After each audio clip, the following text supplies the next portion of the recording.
welcome to O Sheets. We are making oatmeal caramel bars today, okay? I am so excited. It is a recipe we've had, it's on the recipe card, since 2002. Oh my God, okay, I'm so excited. So, that's like literally 18 years, that's forever. Anyways, we make this all the time. It is so easy and I'm here to walk you through the steps. So, I have all my ingredients laid out here, which I think is the first step in cooking. Make sure to lay out all your ingredients, read through the recipe. I think that's key number one.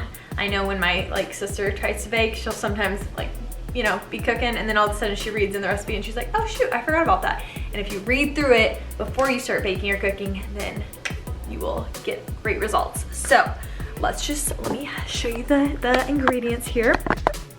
Okay, so laid out here, I have some baking soda and salt mixed in here, and I will put the recipe in the comments so you don't have to write it down right now. Some chopped pecans, some chocolate chips or chocolate chunks, caramel, flour, brown sugar, quick oats. If you have old fashioned, that'll work too, just oatmeal kind of type stuff, and butter, okay? So we are gonna mix that all up and create a yummy dish. So let's get started.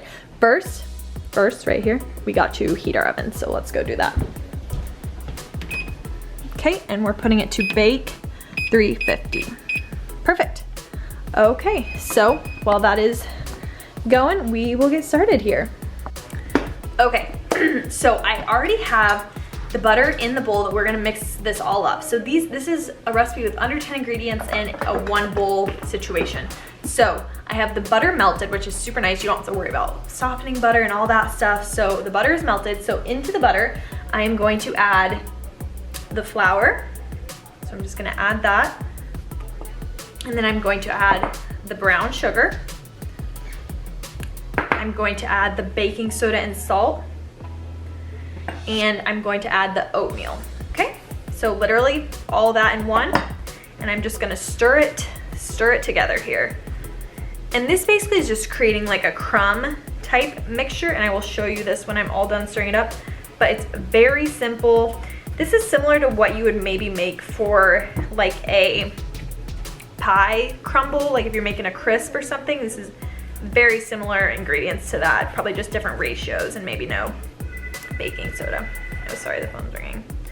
At my parents' house. Somebody get the phone. All my assistants get the phone. Okay, so I've stirred it up, and I'll just show you what it kind of looks like right now. Almost done stirring this up. So it pretty much literally looks like a crumb type mixture, but I'm gonna keep stirring to get it more crummy here. More crummy, and then I will show you. And I'm just using a regular spatula. You could probably use a wooden spoon for this if you prefer that. I just think a spatula is good at getting all the stuff off the sides. There is a lot of butter in this recipe, so you won't have problems with stuff like sticking or anything because there's a lot of butter. Okay, and you want to continue till it's all combined and it kind of starts forming crumbs. So let me show you that. So right here, it kind of looks like this, and it's very crummy, kind of like that situation. So I will show you what the next step is. Let me pause here real fast though.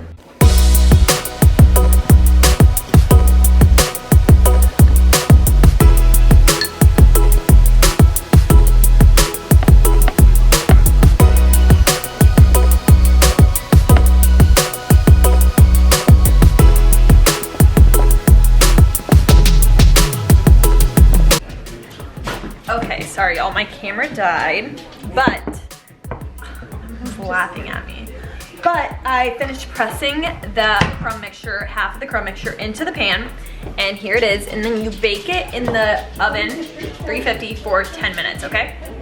So now it comes out, and it is not done, we're not done cooking it, so it doesn't need to, it looks very pale right now, but that's fine, that's totally normal. So once it comes out, we want to sprinkle the chocolate chips on it, okay? The recipe calls for a cup of chocolate chips. I find that that's a bit much, but if you are a huge chocolate lover, you might like that, you might not. This part is really up to you, you know? Do what you want. So I have a little under a cup here.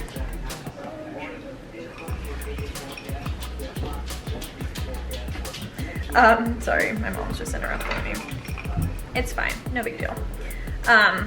Just thirsty for the fame, I guess. Okay, so I'm not gonna quite use all of that, but I've sprinkled that, and now I'm going to layer my caramel. So I just have some little cups of some caramel that I got, and I'm just gonna drizzle it. So I'll show you guys that. So there's the chocolate, and now I'm just gonna drizzle the caramel all over here. And you wanna kind of avoid the edges, because if you get too close to the edges, it gets really sticky and just harder for you to clean later. So you can do a little, but okay, so kind of like that, like not quite covered, but close. I'll use a little more. I have a little more in here.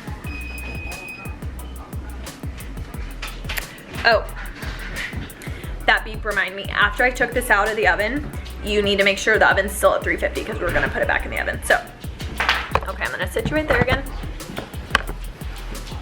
Okay, so now that we have the caramel, I want to now drizzle on the pecans. My mom's making bread. Okay, so we're just drizzling on the pecans right on top of the caramel. And if you mess up this like layering of like the chocolate caramel pecans, no big deal. I don't even know what it says on the recipe, what's the right way, but there's really no wrong way. And if you don't like nuts, feel free to omit those. If you don't like chocolate, I'm sure you could omit the chocolate. Whatever works for you, you know? Okay. And it's kind of fun to just drizzle. This would be a good little activity for like kids or something to do. Okay. With that. Oh. My dog's barking. Okay, so now it should look like this. So you've got the chocolate, caramel, pecans, but we have one more layer, and that is the rest of the crumb mixture, okay, right here. So you should still have half of the crumb mixture, and we are going to sprinkle that on top of this for the final layer, and then it is ready to go back in the oven. So let's just get going with that. So you guys probably want to watch this. Just adding the crumb mixture. Yummy, yummy.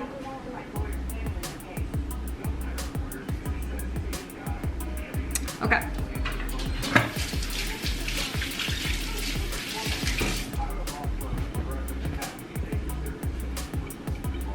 So I am now going to put this in the oven for, this time, sorry, I gotta check, 15 to 20 minutes. So I'm gonna put it in for 15, check it out, see how it goes, and we'll go from there. And I will see you guys then.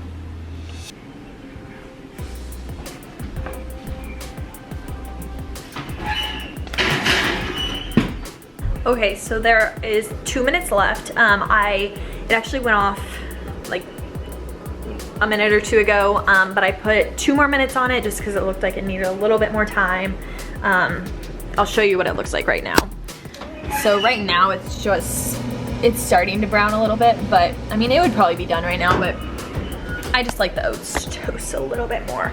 So yes, I'll take it out, and then after I take it out, it probably needs to sit for a good 20-30 minutes. There's a lot of hot caramel and chocolate, but if you do want to eat it right away, it's really good with ice cream. Like, it's almost like a crumbly chocolate caramel sundae. Oh, it's so good on top of ice cream if it's really warm.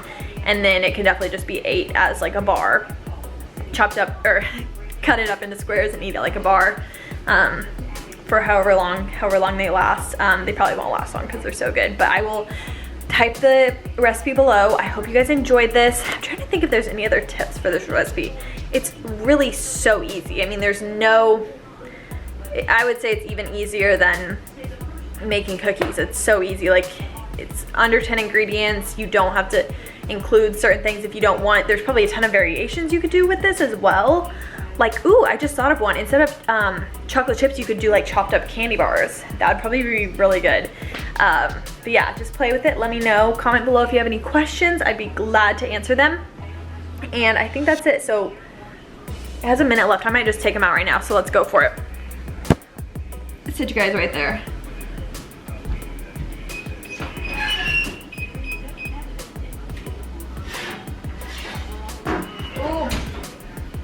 Oh, yes, look at this. Okay, so you can see the edges are kind of browned a little bit more. Oh! Yum, you guys. And the smell, I can't. Okay, here it is in all of its glory.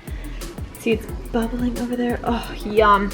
Okay, well, I'm gonna enjoy this after dinner, and I hope you guys make it sometime too and enjoy. Thanks for watching me cook. Bye.